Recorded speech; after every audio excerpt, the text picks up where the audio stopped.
C'est vrai, bien-aimé, que Dieu vous bénisse, que le Seigneur nous soit tellement favorable. Nzambe apambola ba famille nyonso esika bozwami partout dans le monde, que Dieu vous bénisse, que Dieu vous soit tellement favorable. Je bénis tout le monde. Oyo bazui opportunité, bazozwa opportunité kolanda biso, pe ya kobenga biso partout esika bozwami. Nzambe apambola bino makasi, Nzambe apambola ba servant de Dieu nyonso, Nzambe apambola bana na Nzambe nyonso.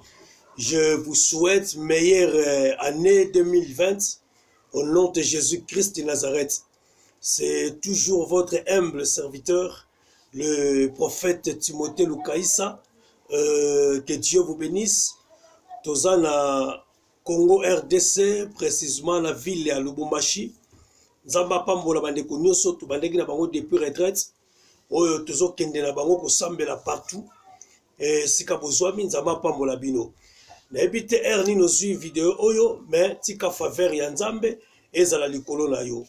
Eloko na lingina senga na ndeko moko zo na nga Nzambe soki a permettre yo olanda biso lelo parce que Nzamba linga sala makambo na kati ya vie na yo. Et je pense que Dieu il va restaurer ma vie tellement ya bato ebele. Année 2020 vraiment c'est notre année de gloire, c'est notre année de grâce, c'est notre année du salut. Voilà pourquoi que le nom de Dieu soit élevé. Tozako lobela enseignement na biso sur le combat de la malédiction et tozoko koba sur le combat de l'esprit de Rekabit. Parce que tolobaki tomekaki muteko expliquer esprit ya Rekabit, comment esprit ya Rekabit eza coopérer na kati ya vie ya bato, eza kati ya vie ya ba famille. Parce que tolobaki Rekabit eza esprit ba imposant yango na kati ya ba famille, et dans chaque famille il y a cet esprit de Rekabit. Et rôle ya esprit ya Rekabit, c'est un esprit oyo ebomakate mais réclamaka ba joie ya vie ya bato. Et tu expliquaki ba élément comment Rekabit a opéré la vie à mutu. Tolobaki a privaka mutu esengo ya vie, a privaka mutu esengo ya vie. Au moment où mutu azo sala makambo azo ko se réjouir était. Voilà pourquoi tu expliquer kinyos. Mais lelo tozo ko ba ko expliquer ba porte d'entrée oyo esalaka ke Rekabit a opéré na kati ya vie ya mutu. Parce que Rekabit pour a opérer même un sorcier pour a alia mutu na kati ya famille to na kati ya ndako moko songolo, il fallait na kati ya ndako wana sorcier moko azala po afungola porte d'entrée. Donc c'est-à-dire même le domaine ya moyibi akoko yiba na ndako na yote soki ayebi ndengo kangaka porte ya ndako te. Donc c'est-à-dire l'esprit de Rekabit est opéraka par rapport ya ba porte d'entrée oyo biso moko tozo fungolango par ignorance. Voilà pourquoi la Bible dit mon peuple périt faute de connaissance. Donc comme tozangi connaissance, voilà pourquoi tozo koto na ba meba ya ba plan ya ba Rekabit, ba plan ya ba sorcier pour que notre vie ezala bloquée, pour que notre vie ait fonctionné comme Dieu veut que tozala sur la terre. Parce que Nzamba lobaki, je connais les projets que j'ai formés pour vous, projet de bonheur et non de malheur. Mais à cause ya ignorance na biso, toza komi kotisa na ba makamususu biso to mona ngo normal, mais or que eza na ba esprit o eza ko influencer biso pour tout mona bola Nzambe te. Vraiment que Dieu vous bénisse. Lelo tozo kolobela quelques portes d'entrée, il y a esprit ya Rekabit, l'esprit de la Rekabit lobaki eza esprit oyo eza coopérer ensemble avec le vent de la sorcellerie des familles. Que Dieu vous bénisse. Seigneur, topamboli kombo na yo, topamboli bandeko nyonso, bazui occasion kolanda vidéo oyo. Tika grâce, pe faveur na yo et accompagner bango. Tolingi Nzambe molimo mosantu apesa révélation na maloba oyo tokoloba toloba biso mokote, mais le Saint-Esprit est opéré et lobakat na biso. Pe bandeko nyonso bakolanda vidéo bakozwa message oyo. Nzambe tika molimo mosantu asimba mitema na bango afin que ba pesa vie pa ina yo. Dans le nom de Jésus-Christ de Nazareth que nous avons ainsi prié. Amen. Merci. Que Dieu soit loué, que Dieu soit béni. Tozolobela enseignement na biso. Zaba pambola ndeko azui déjà bic. Zaba pambola ndeko azui déjà Bible. Que la grâce de Dieu soit avec lui. Merci Seigneur. Le lot tozolobela esprit ya rekabit mais tozo simba ba porte de réclamation. Cela veut dire ma porte d'entrée oyo esprit ya rekabit et réclamaka ba vie à bateau. Voilà pourquoi toza na premier esprit, avant de compter le premier esprit, la ligne totanga Proverbe chapitre 26 Proverbe chapitre 26 verset 2. Bible zolobani na Proverbe chapitre 26 verset 2. Bible zolobaboui. Malédiction sans cause est nul et sans effet.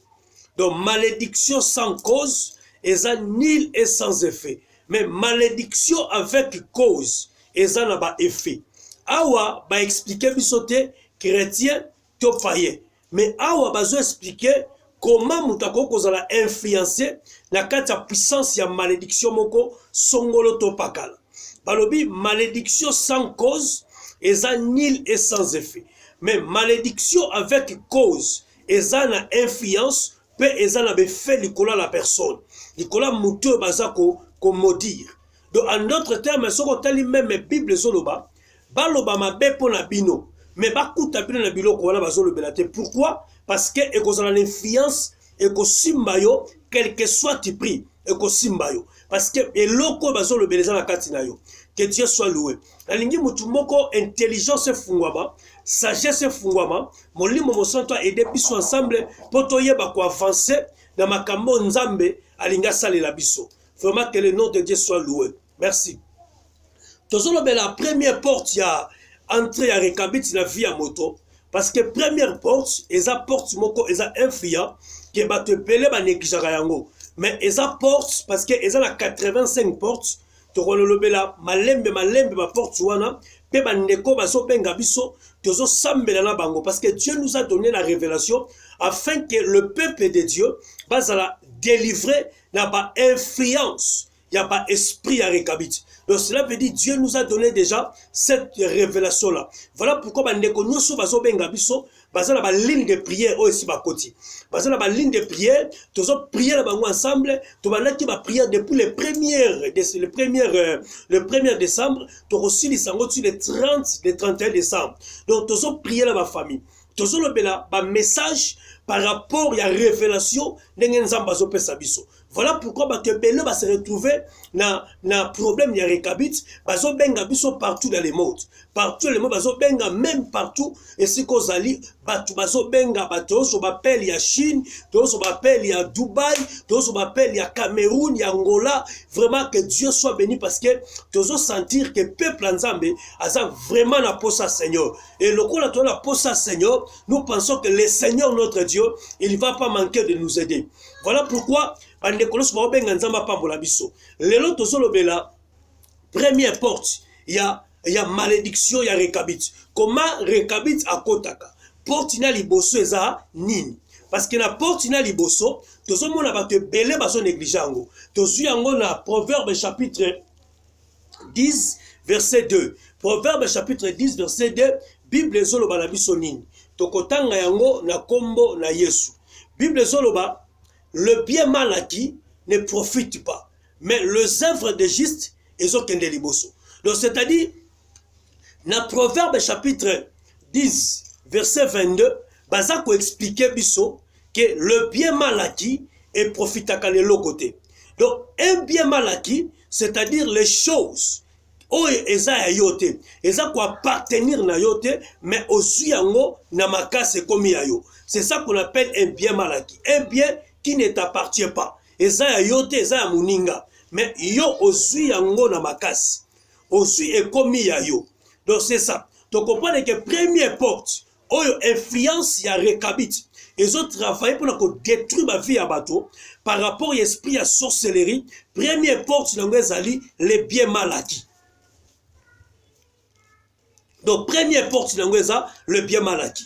Donc, première porte, où ils ont influencé, où ils ont permettre que récapite avec le vent de la sorcellerie et détruire ma balle, et détruire ma misala, et détruire ma santé, et décoter ça, biloko ils ont étranger dans ma vie, première porte, ils ont le bien mal acquis. Voilà pourquoi Proverbe chapitre 10 et le verset 2 que le bien mal acquis et ses profits à gâter. Le bien mal acquis est une porte d'entrée, il y a vent, il y a sorcellerie, la kata vie à mout. Donc voilà pourquoi on remarque mutumso azo sambela, mutumso azo prier lelo, mais ozo mona makambu yo, peut-être ezo ko avancer. Ozomona peut-être makambu nengo zo sambela toujours ba problème, toujours ba makambu na musala ba problème, na libala ba problème, makambu zo na no tellement ebele o sambeli tellement mingi, mais ozomona solution te. Or il faut d'abord ozonga nano sima otala na kati ya vie na yo eloko nini eza bien malaki na kati na yo, parce que s'il y a un bien malaki dans ta vie et qu'on permettre yo te au vivre bolamu yanza, parce que eloko wana eza yote, parce que la bien malaki et quand il saka la mort sur hôtel même na Israël tango bazokende ko bunda nzamba ebisa ki prophète alors bi nenge bokolonga mboka mutu moko te azwa eloko ya bango soki eloko bakozwa ekobenda liwa na kati ya mboka ekobenda liwa na kati ya pepe. Donc c'est-à-dire le bien malaki et memaka liwa et memaka destruction et memaka échec na kata vie ya mutu. Mutu mso akoza la zola nanga sikoyo ozolo ba vie nanga ezo simbate vie nanga ezo marchete o sambeli po lukinza o leleli nzambe na niveau nyoso tozokota ne asika na lingite okota ne asika na kolela mais na lingi okota ne asika na kokanisa eloko nini na vie na yo eza bien malaki o ekoki ko retenir yo na kati ya bénédiction nzambe o ekoki ko retenir yo ozala toujours na kati ya libulu ya souffrance na libulu ya malade. Il faut reconnaître yango parce que le bien malaki ça bloque une personne d'évoluer. Amen. Même dans le domaine ya sali. Sokotali na Luc chapitre 19 au bandi na verset 8 jusqu'à verset 9. Luc chapitre 19 verset 8 jusqu'à verset 9. Au moment na bazo beta lisolo ya Zaché. Zaché azalaki un publicain. Zaché azalaki un homme riche. Mais richesse ya Zaché azalaki comment? On remarque Zaché abandaki kozwa biloko ya batu. Zaché abandaki okanga biloko ya batu. Il se voyait comme étant un grand. Il se voyait comme étant un homme fort. Parce que yenda zaki lokola mokonzi. Abandaki kozwa biloko ya batu, abandaki kosala nyos. Mais écoutez, un jour la Bible dit Zaché ayoki bazolobela Yesu. Yesu ayaki na Jéricho. Yesu akoti na ville à Zaché. Zaché en tant qu'un publicain. Zaché en tant qu'un homme pécheur. Zaché a dit non, je ne peux pas faire passer le temps, c'est temps. Il faut la profiter de temps. Le kola batu bazomona Jésus. Balobi que Jésus pas biki sakabatu. Jésus appelle sakasali. Aujourd'hui, moi aussi je vais raconter ce Jésus afin que je change ma vie. C'était Zaché. Alors bingape faut la kuta la kana Yesu. Ngai il faut la kuta na Jésus. Nazo pambola nekomoko lelo.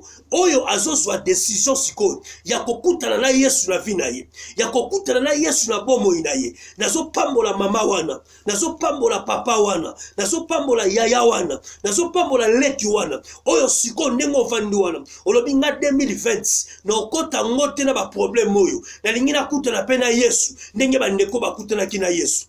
Zaché a une décision. Alors, il y a Jésus.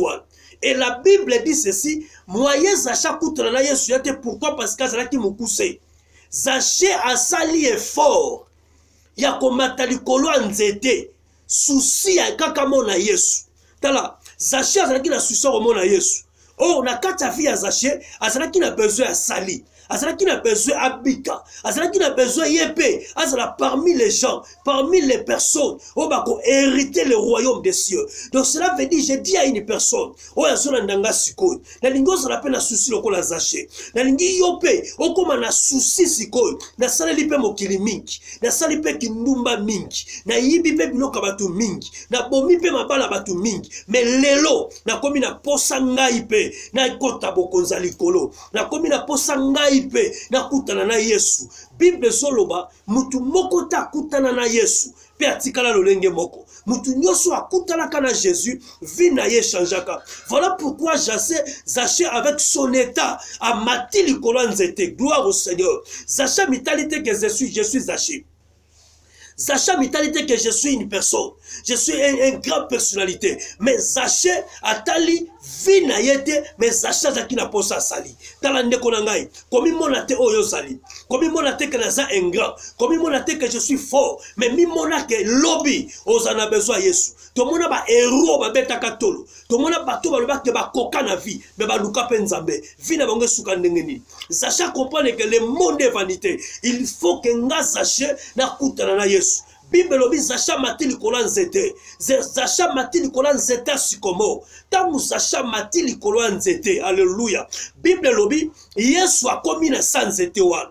Tamu Yesu akomi, Yesu atali likolo. Alobi Zaché kita awa. Alléluia. Zaché kita awa. Tala bien aimé. Mutu moko te ayebisaki Yesu ke oya za likolo nzete za Zaché. Mais tamu Yesu atali likolo, abengi Zaché na kombo na ye. Na yebisa ndeko moko lelo zolanda ngai.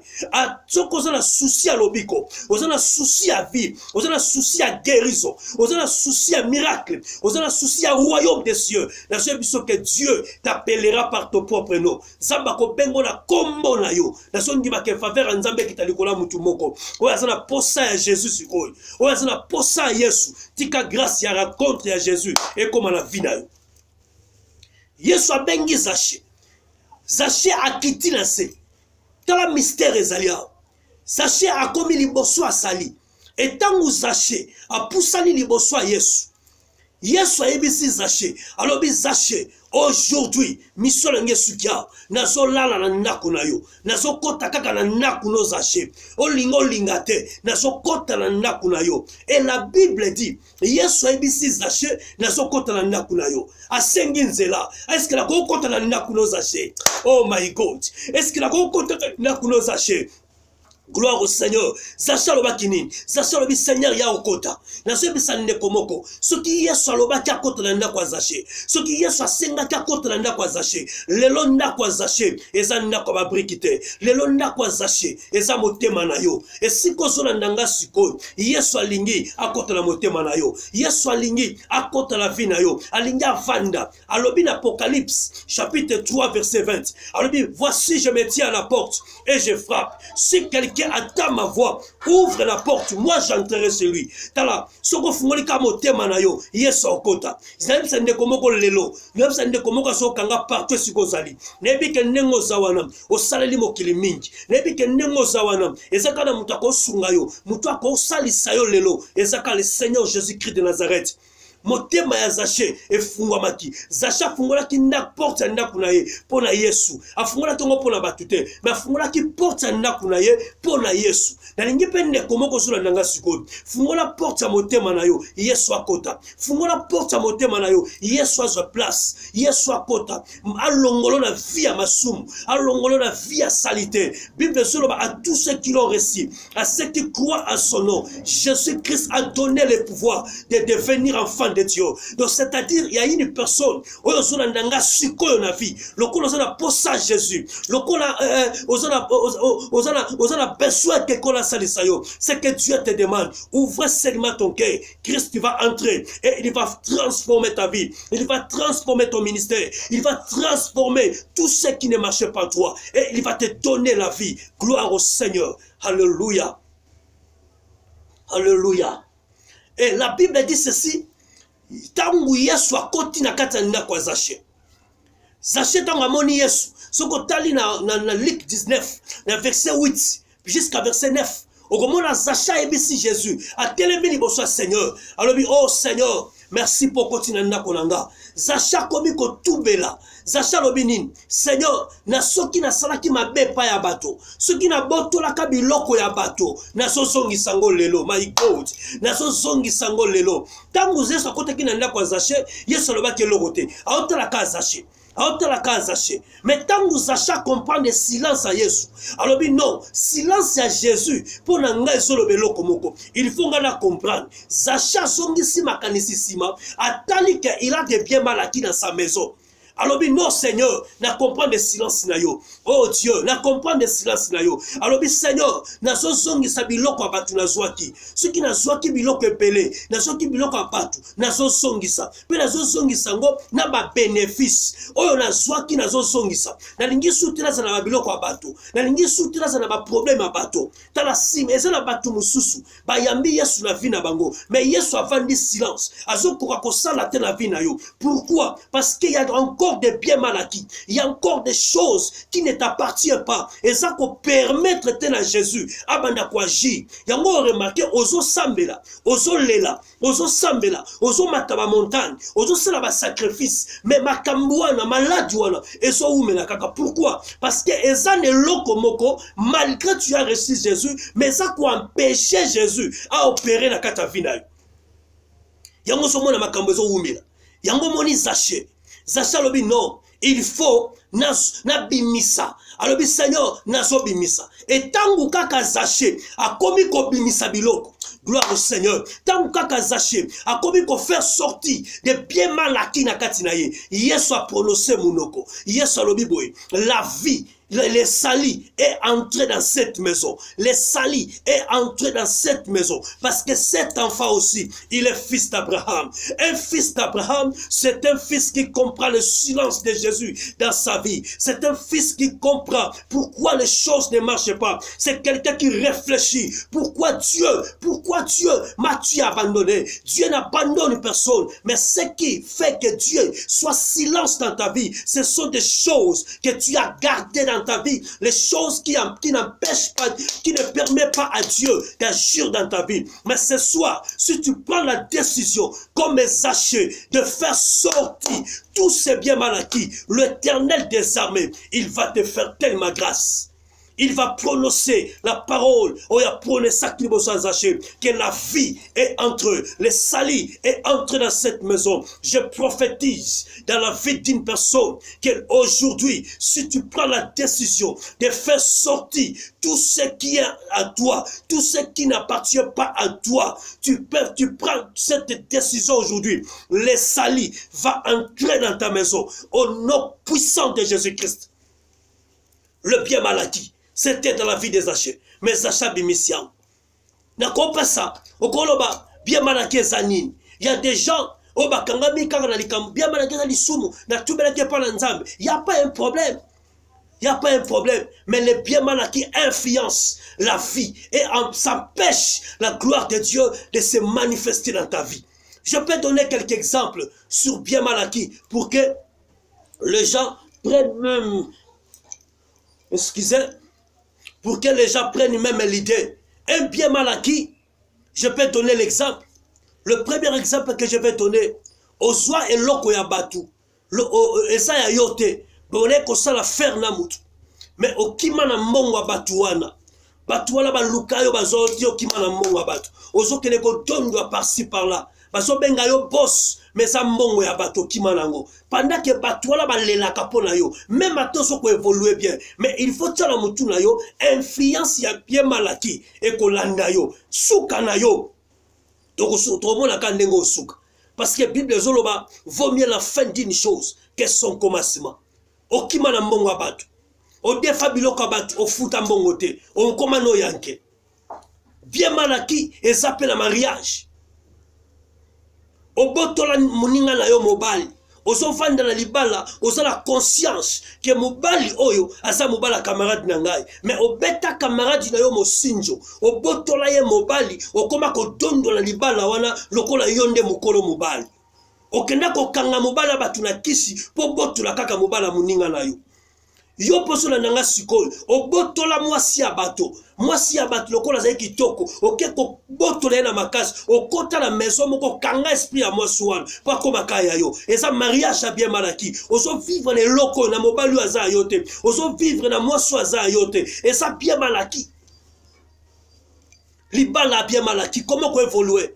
Libala bien malaki, comment ko la stable?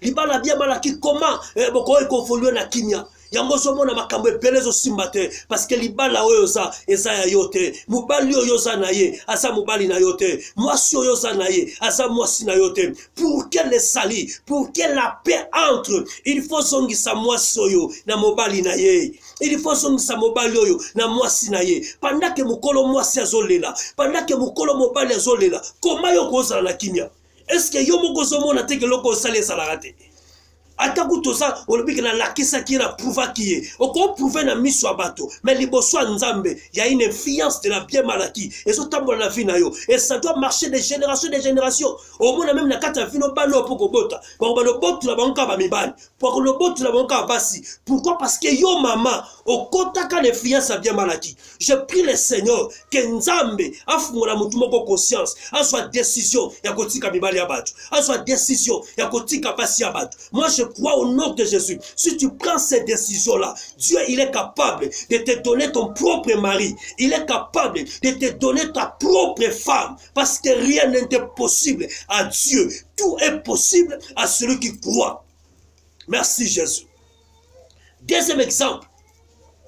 Sur le bien mal acquis. Ozo moi si abato tchala nakuna yo. Opesa dotite la famille wan.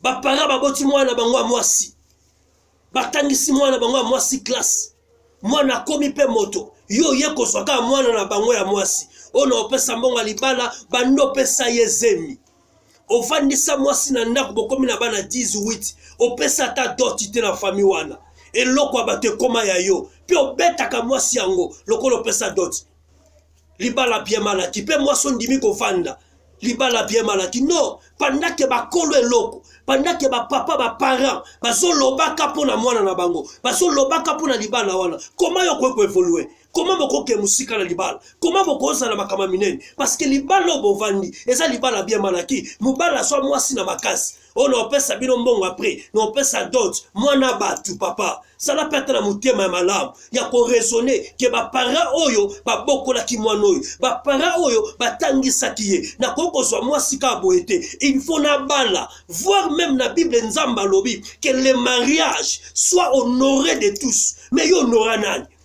yo honora nani maman yo po faina ndako ka faina ndako so na ka fufu ona ndaka TV est-ce que so mona te ko za la valeur te oso mona te ke fuba honoré yo libala oyo mwasi ba honoré eza libala valeur. Voilà pourquoi le bien mal acquis eza na ba domaine tellement ébélé.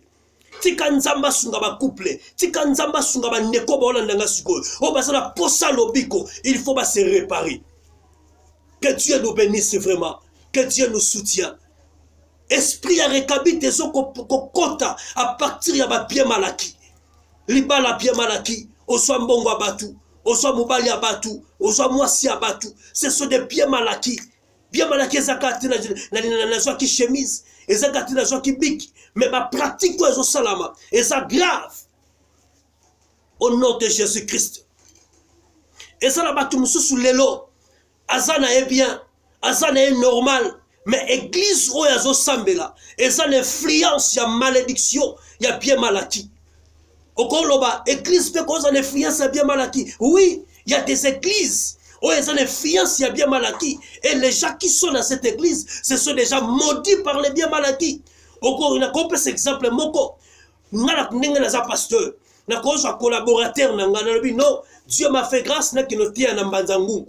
Na ke côté na Mbanzangu na tiki collaborateur l'église, collaborateur a influencé ba détourner l'église et comme kombo mususu ba changer la ba mikanda tant na ye ba bengani ngai balobi que non et ça sous église na hôtel et cette église na biso petit kali ya bango ba kompe ko évoluer même ata bozo évoluer même ata bo comme na 100 000 personnes bo tchala mitu na bino c'est l'église de bien malaki. Un bien malaki ne profite pas. Voilà pourquoi la Bible dit, Yesu a télémi na temple zoloba. Alors si quelqu'un a l'ingatia offrande na ye, ils sont qui a kanisi, que na motema na ye, asa na ba problème na bato, que ne d'abord, bongi sala bato wana, après yaka tia offrande na yo. Mais comment c'est fait? Yo so prier, ozo sambela, ozo na ba bien malaki na katanda kuna yo, ozo na ba bien malaki na vie na yo, ozo vanda na libala bien malaki, ozo kotapa na ba jeep, na ba mbongo ya bien malaki. vie. Mais aux autres qui ne savent pas faire l'église, aux autres qui ne savent pas Nzambe, on Nzambe Sungangai, Nzamba Kosungo comment pendant que tu as des problèmes avec les gens. Or la Bible dit, cherchez la paix avec tous. Et sans la sanctification, nul ne verra le Seigneur. Si réellement tu as besoin de Jésus, si réellement tu as besoin de salut, cherchez la paix avec tous. Réparez avec les gens que vous avez des problèmes avec eux. Dieu va vous aider. Le bien mal acquis, ne profitez pas. Peut-être que tu me suis. Tu as besoin de Jésus. Je parle à une personne qui a besoin d'avoir Jésus dans sa vie. Qui a besoin de marcher en 2020 avec le Seigneur Jésus-Christ. Qui a besoin que Dieu enlève cette malédiction. Maladie est dans notre nayo. Problème est dans notre nayo. Si tu as besoin que Jésus puisse te guérir, oh, regardez dans ta vie. Est-ce que tu vis avec des biens maladies? Tu as la paix avec tous? Que Dieu te bénisse. Que Dieu te fasse grâce.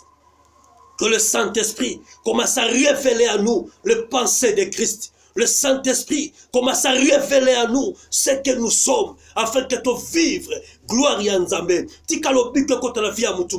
Dans le nom de Jésus-Christ de Nazareth. Merci Jésus. Ça c'était la première porte de l'esprit de malédiction. Comment l'esprit de Rekabit est opéré à travers des biens mal acquis. Oh, tous la vie. Tika Nzamba pambola biso. Dazo c'est la bapelle nabino. Tozo la bien malaki. Bengalo ba papa. Ngala zala bien malaki. Libalo na zaleza libala bato. Na kosa la ndenge nini. Kasina bote mobali obana. Na kosa la su ndenge nini. Est-ce que toka bona. Tope sa yo réponse. Papa. Moi so na zana ye. Eza moi si abato ya muninga na ngamoko. Na boto laka. Tobani ne mikolebele. Est-ce que toka bona. Yo benga biso. Yo benga biso. Benga biso. Benga biso, toko bondela, penzamba kozanga te kosunga. Parce que le problème de la grâce de Dieu, Dieu va nous soutenir, Dieu va nous faire grâce. Le problème c'est la vie, le problème c'est la restauration, le problème c'est le miracle. Dieu a besoin de gens qui vont comprendre